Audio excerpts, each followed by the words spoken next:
Part 1. First Bite, the day the galaxy tasted Fire Earth, was finally welcomed into the Galactic Federation.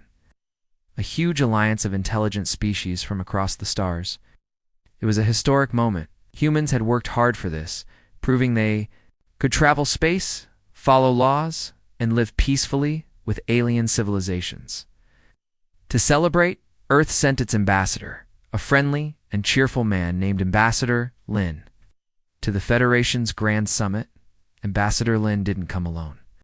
He brought something special from Earth-food.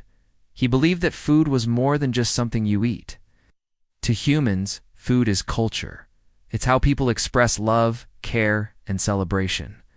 So Lin brought a variety of famous Earth dishes. There was spicy chicken biryani, jalapeno cheese balls, kimchi, wasabi, and hot wings, covered in flaming red sauces. He even brought bottles labeled "Caution, ghost pepper used at your own risk." At the summit, many alien species had never heard of human food before. They were curious. What did these strange-smelling, colorful dishes taste like? The banquet hall was grand, filled with creatures of all shapes and sizes, some with tentacles, some with wings, others with metallic skin or glowing eyes. All of them gathered to try the food of the newest member of the Federation Earth, Ambassador. Lin stood proudly near the buffet, encouraging everyone. Please, try something. It's not a party without sharing food. The first to step forward was a tall, insect-like alien from the Z-Cathari species. He had 4 arms, shiny black eyes, and a long, thin tongue. He picked up a spoon of spicy chicken vindaloo and slowly brought it to his mouth. He chewed once, then twice. Then, his eyes widened in pure terror. The Z-Cathari let out a loud shriek, dropped the spoon, and collapsed. Limbs twitched on the floor. Gasps spread through the hall. "He's having a seizure," shouted someone. Federation medics rushed in. After scanning him, one of the doctors looked shocked.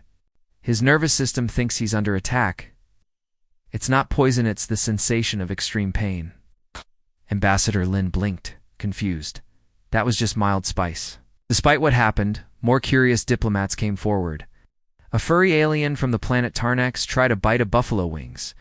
He hiccuped loudly, tears pouring from his eyes.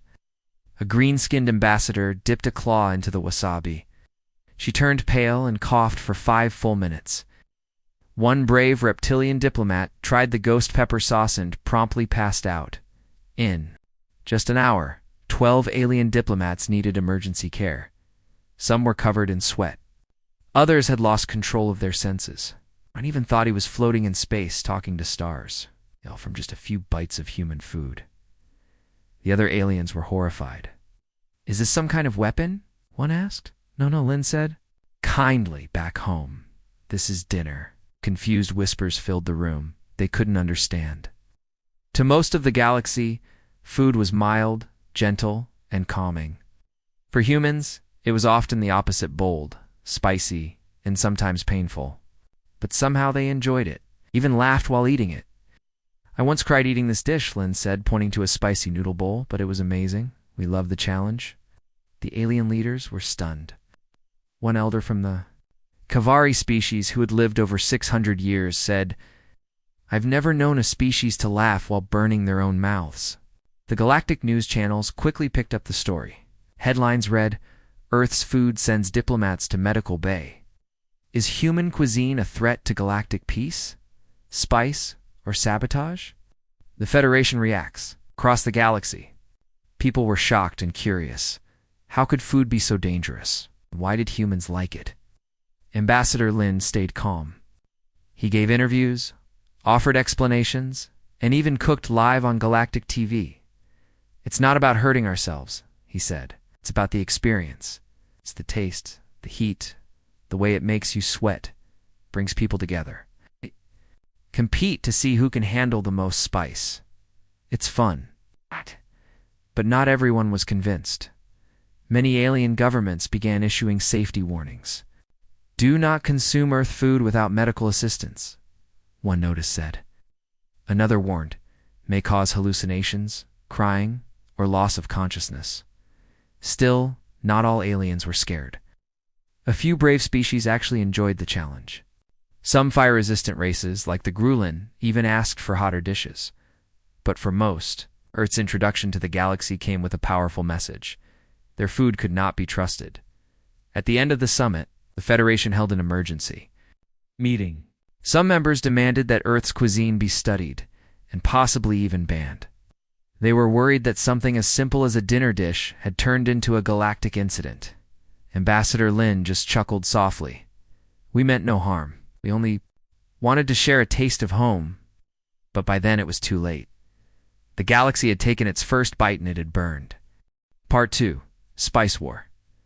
The Federation's investigation begins after the shocking events at the Galactic Federation summit where several alien diplomats collapsed from trying Earth's spicy food. Many leaders became worried. Some believed that humans had accidentally or purposely poisoned the galaxy's representatives. Others thought Earth's food might be a new kind of weapon. The Federation quickly decided to investigate. They chose one of their top officials, High Inquisitor Bravek. Bravek was from the cold-blooded Yelthar species, a reptilian race known for being logical, calm, and extremely sensitive to heat. He was famous across the galaxy for being strict, careful, and never emotional. He had shut down illegal drug markets, banned dangerous chemicals, and once dismantled a whole black market that sold exploding flowers. If anyone could figure out whether Earth's food was dangerous, it was Bravek. Bravok visits Earth. Bravok arrived on Earth with a team of scientists, doctors, and scanners. They landed in a clean, quiet area near Geneva. Earth's representatives had built a special welcome center for alien guests. He was greeted by Earth's food science expert, Dr. Nina Patel, and given a tour of Earth's kitchens, food labs, and spice farms. At first, Bravak thought it all looked innocent. There were plants like chilies, garlic, ginger, and herbs growing in colorful fields. He saw people cooking in clean kitchens, laughing as they chopped vegetables or stirred large pots. But when he scanned the food using his special alien devices, the results shocked him. "These numbers are off the charts," Bravak said. "This pepper, the Carolina Reaper, it contains a chemical called capsaicin at a level that would melt the tongue of a Zlorian." Doctor Patel smiled. "Yes, that's the point. It's what gives it the heat. Some people love the challenge." Bravak frowned. "It's not food. It's a biological fire. Humans and spice. A strange relationship." Ragnay decided to observe regular humans eating spicy food. He visited a local high school, where students were happily eating bags of something called flamin' hot chips.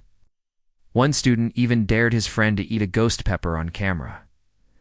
The boy ate the pepper, screamed, turned red, cried, and then laughed. Bravak was horrified. "Why is he laughing? He's clearly in pain," Dr. Patel explained. "That's part of it. The body feels pain, but also releases chemicals called endorphins. They make us feel happy. Some people get addicted to spicy food." Bravak didn't believe it. Thought humans were just pretending to test it himself.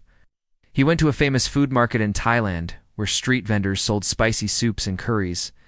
A human chef kindly offered him a bowl of tom yum soup. Warning, careful, it's got a real kick. Bravak took one sip. Then it happened. His scales turned a dark blue. His eyes widened. He grabbed his throat and started sneezing uncontrollably. One sneeze was so powerful it knocked out his translator implant. He had to be rushed back to his ship, coughing and wheezing. Back in his chamber, surrounded by medics, Bravak growled, "That was not soup. That was lava in a bowl." He swore Earth food was far worse than drugs or weapons. It was addictive. It caused pain. And humans were spreading it joyfully. The Federation grows concerned after Bravak's dramatic experience. His report was sent to the Galactic Safety Board. It included video of Earth children eating flaming snacks while laughing, a breakdown of Earth's hottest peppers and their effects on different alien species, a recording of Bravak sneezing so hard his ship's lights flickered, a chemical analysis of capsaicin. Showing its powerful biological effects, the report ended with a single sentence, written in bold red letters, "Earth's cuisine is a biological hazard disguised as food." Many Federation members were alarmed. They had never seen anything like this. On most planets, food was safe, smooth, and calming. On Earth, it was intense, emotional. And according to Brovac, dangerous to alien biology, debates began across the galaxy. Should Earth's food be restricted or even banned? Some members were quick to agree with Brovac. They said that Earth didn't understand how risky its food was. One alien leader shouted during a Federation meeting, "What's next?" Will they serve food that burns our lungs or melts our organs? Another diplomat added. Even their condiments come with warning labels. Earth tries to explain. Ambassador Lin returned to the Federation Hall to speak on behalf of Earth. He stood calmly before the nervous crowd of alien leaders. Some wore protective masks. Others brought bottled water or cold towels just in case Earth food was served again. Ambassador Lin smiled. "I know our food may seem strange. Yes, it's spicy. Yes, it makes you sweat, cry, even cough. But it is not meant to hurt you. On Earth, sharing spicy food is a tradition. It brings people closer. We laugh, we cry, we challenge each other. It's not just eating, it's an experience." Some aliens shook their heads. Others were curious. Lin continued. "Every culture is different. For some, strong flavors are offensive. For us, they are part of life. Our food tells our story, brave, bold, and sometimes a little crazy."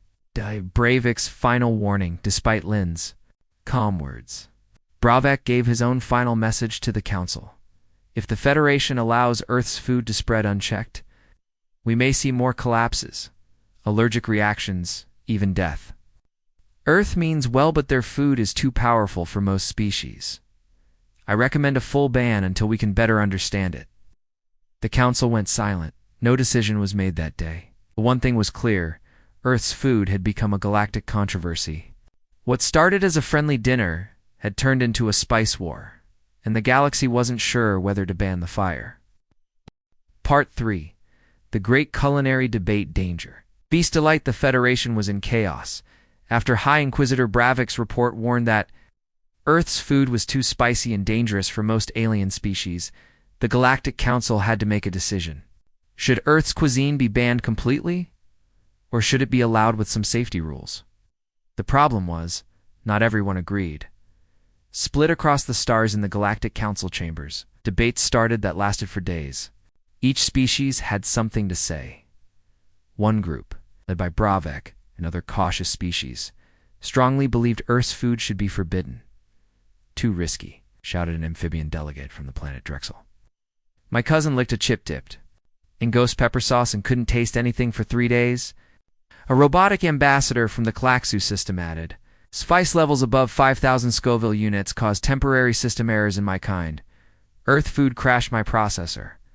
Others chimed in, telling stories of medical emergencies, burnt tongues, emotional trauma, and even hallucinations caused by Earth's food. One particularly upset diplomat held up a photo. "This was my brother after trying something called extra hot curry. Look at him."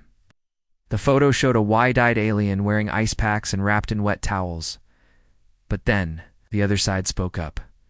Fans of the flame-some aliens, especially those from het-resistant or thrill-seeking species, has fallen in love with Earth's cuisine.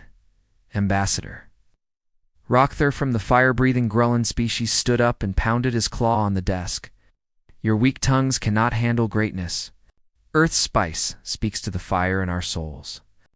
I ate 5 death tacos and felt like I saw the universe. Several other delegates nodded in agreement. These were the spice lovers. They didn't see Earth food as a threat. They saw it as an adventure. One alien reporter called Earth cuisine the ultimate test of courage. Alien social networks exploded with videos of aliens trying human food. There were challenges, contests, even live reactions. Some cried, some screamed, and some shouted. More. In one popular video, a purple-skinned alien ate a single drop of megafire sauce, then danced on a table, yelling, "I'm ascending." Earth food had become both famous and feared. The science is complicated, while the arguments continued. Scientists across the galaxy started to research Earth's food. More seriously, they discovered that the main danger wasn't from poison. or actual fire. It came from a molecule called capsaicin, found in hot peppers.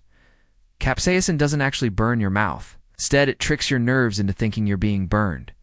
Your body reacts as if there's fire, even when there isn't. To humans, this was normal.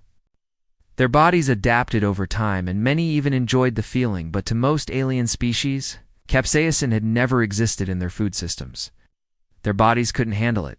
Even a tiny bit could send an alien into shock, fear, or madness.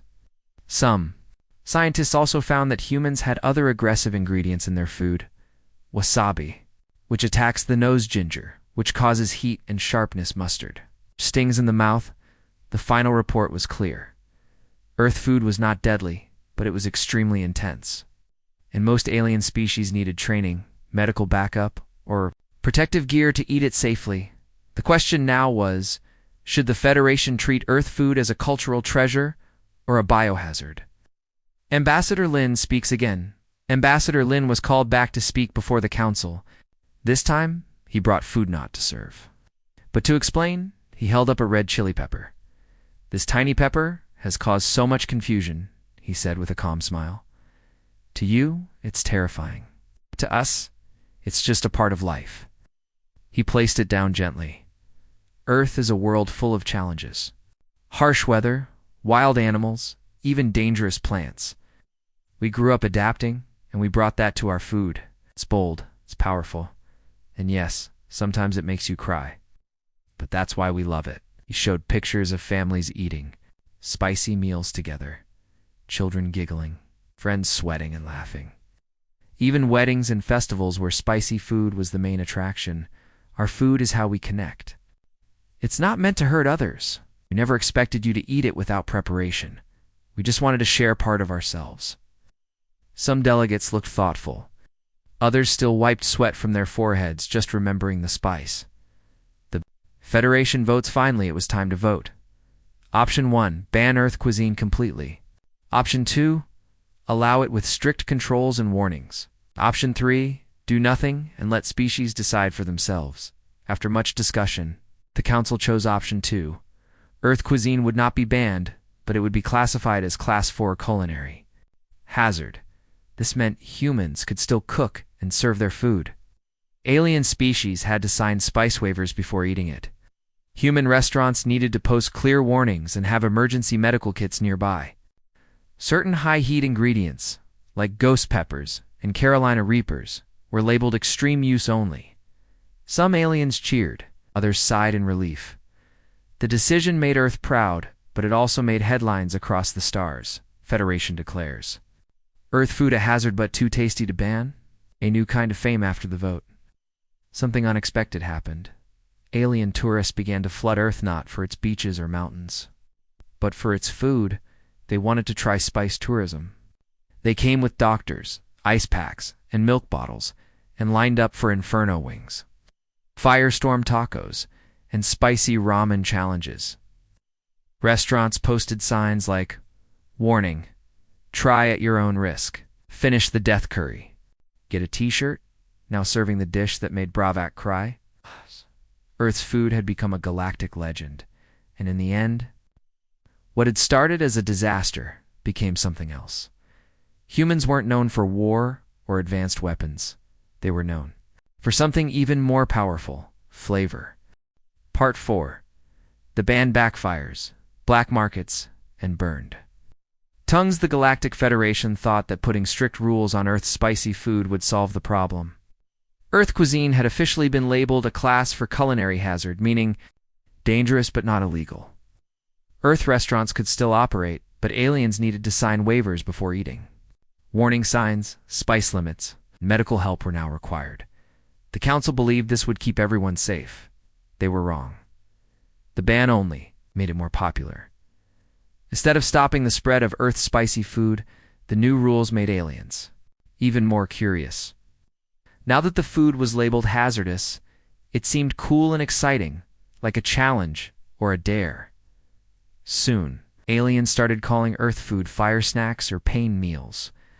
On social networks across the galaxy, videos appeared of aliens trying human dishes and filming their reactions.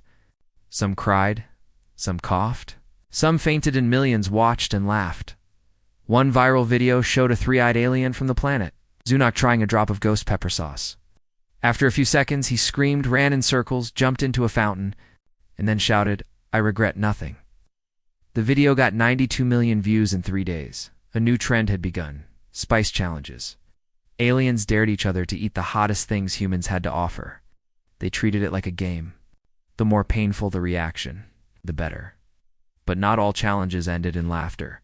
Black markets and illegal kitchens with rules limiting how spicy restaurants could cook. Some humans and aliens started building underground spice dens. These were secret restaurants on space stations, moons, and hidden outposts where the hottest, most dangerous Earth food was still served without waivers or safety rules. They gave it dramatic names like the Volcano Room, Pepper Pit, 9 Chili. Hellzone. These places offered food so spicy it had been banned from public menus. The workers there weren't certified. The kitchens were hot, sweaty, and filled with steam. The food, lethal. Aliens lined up outside these illegal places, wearing sunglasses, cooling masks, gloves. They whispered to each other. I heard someone ate the whole Reaper roll and saw stars. A Tharnian took one bite of the fireball fajita and couldn't stop hiccuping for 6 hours. My cousin's cousin tried the lava burger. He glowed. One Grellan ambassador was caught sneaking into a back alley human food truck on Station R92. When the Federation asked him why, he simply said, "Because no other food makes me feel alive."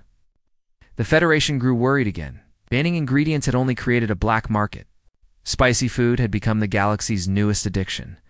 Emergency rooms, overflows, illegal spice kitchens spread. Alien hospitals began seeing more and more patients suffering from extreme culinary shock. Symptoms included tongue-swelling hallucinations, fire-breathing reflex in fire-capable species, uncontrollable sweating and tears, spice fever, a strange, temporary condition where aliens would repeat the phrase, "It hurts, but it's good." Doctors were overwhelmed. One hospital in Outpost 12 reported treating 300 cases in a single week, all from illegal human food. A Z. Catherine doctor, frustrated, shouted, "They're paying to be tortured." Who eats fire for fun? The answer, of course, was humans. Now, more and more aliens were starting to act like humans. The Federation responds. The Galactic Council held another emergency meeting. Ravok, the strict investigator from before, gave another warning. This is out of control. Earth food has become a drug, a form of entertainment. We are seeing addiction, obsession, madness. Ambassador Lin, as always, remained calm. He replied, "We didn't create these spice dens. You did, when you made it sound like something to fear. You try to ban something. People love. It doesn't disappear. It just goes underground." Some council members agreed with Lin. Others wanted Earth food completely outlawed this time. The debate started again. One council member said, "Humans trick us. They smile while feeding us poison." Another replied, "They warned us. We just didn't listen." A third alien stood up and asked, "Has anyone here actually finished a whole bowl of their dragonfire noodles? I couldn't feel my mouth for 2 days." Laughter broke out in the chamber. Even in the middle of the crisis, Earth's food had become a strange, shared joke across the galaxy. The rise of the heat seekers, while politicians argued, a new group started to grow. They called themselves heat seekers. These were aliens and humans who loved the challenge of extreme spice. They shared tips on how to survive the hottest dishes. They wrote guides, recorded videos, and even created a ranking system of who could handle the most heat. The top of the list was a human chef named Maria Vega, also known as the Chili Queen. She had once eaten a spoonful of pure ghost pepper paste without blinking. She opened a legal restaurant on a space station, with a special room called the Inferno Booth. Only the bravest were allowed to enter. A team of medics stood nearby, just in case. Aliens traveled light years just to try it, Maria said. "We don't want to hurt anyone. We want to test limits. That's the spirit of Earth." Some began to understand. Earth's cuisine wasn't about pennant. It was about passion, flavor, challenge. But the Federation still had a problem. The more they tried to control Earth's food, the more it spread, and the more it spread. The more the galaxy loved it. Conclusion of Part 4. The Federation's attempt to control. Earth's powerful cuisine backfired completely. Their strict rules made the food even more exciting, dangerous, and desirable. Illegal kitchens popped up. Spice challenges became entertainment. Medical emergencies increased, but so did interest and fandom. What began as a diplomatic disaster had turned into a cultural revolution. Human food wasn't just on the menu. Anymore, it was in the asterisk heart sand. Burning mouths asterisk of millions across the stars. Part 5. A new law, Earth's culinary challenge. The Galactic Federation was tired. After all the warnings, hospital visits, black markets, and non-stop debates about Earth's food, they still had no solution. Their rules had failed. The spice bans had only made Earth's cuisine more popular, instead of keeping aliens safe. It had turned chili peppers into galactic gold and hot sauce into a thrill drug. The leaders of the Federation had to ask themselves a simple question: what do we do now? The final debate, the council met once again, this time with less shouting and more thinking. Everyone was exhausted from dealing with the effects of spicy food. Some had even secretly tried it themselves. The boldest among them shared stories, in hushed voices, about their first flame. One delegate admitted, "I cried for 10 minutes, but then I wanted more." Another said, "The heat. It made me feel alive, like I had never really tasted anything before." Even Inquisitor Bravak, once the loudest voice against Earth food, had been caught at a spice-tasting event. He tried to deny it, but a video clearly showed him biting into a Reaper dumpling and muttering, "It's unbearable, but magnificent." The council realized something important. Earth's food wasn't just dangerous, it was also deeply meaningful. It was part of who humans were. So instead of banning it again, the council decided to do something smarter. They would create a new galactic law, one that respected Earth's traditions, but also protected alien life. The new law, Culinary Combat. Zone's law was called the Culinary Combat Regulation Act, or CCRA. Here's what it said. Earth's cuisine would not be banned. It would be classified as a culinary combat experience. Spicy human food could only be served in official zones, known as human food arenas or heat zones. All aliens eating Earth food had to sign a waiver. They had to prove they understood the risks. A medical team had to be on standby during extreme meals. The hottest ingredients like ghost peppers, Carolina Reapers, and Dragonfire sauce were, now, licensed materials, only to be handled by trained chefs, the council explained. Eating spicy food from Earth is not just a meal. It's a challenge. It's like climbing a mountain or running through fire. You have to be prepared. The rise of Spice Corps Alpha 2 launched this new idea. The Federation helped build the first official culinary combat arena on a floating station near the Orion Belt. They called it Spice Corps Alpha. It looked like a mix between a stadium, a hospital, and a fancy restaurant. There were restaurants with Earth. Chefs preparing meals that ranged from mild to legendary heat medical. Booths equipped with coolants, oxygen, milk sprays, and pain relief gum observation decks where guests could watch others suffer, some with laughter, others with admiration, spice levels printed in glowing letters on every dish. From level 1 zesty to level 10 apocalyptic spice, Core Alpha quickly became the most visited place in the galaxy. Aliens flew in from across the stars just to try the Inferno Bowl, the lava burrito, or the terrifying Hell Noodle Tower. Many failed, few conquered, but every visitor left with a story. The Inferno League is born soon. The new event was created. The Inferno League, it was a galactic competition to find the being who could eat the spiciest human food without crying, fainting, or begging for help. Contestants from every planet signed up. Some trained by chewing raw ginger for weeks. Others built heat-resistant mouth covers. Some even used meditation to block the pain. But the reigning champion, still a human. Her name was Rena Valdez, known as the Pepper Queen. She once ate a full Reaper lasagna, without blinking. She simply nodded, said tastes great, and left the stage while others rolled on the floor. Rena became a galactic celebrity.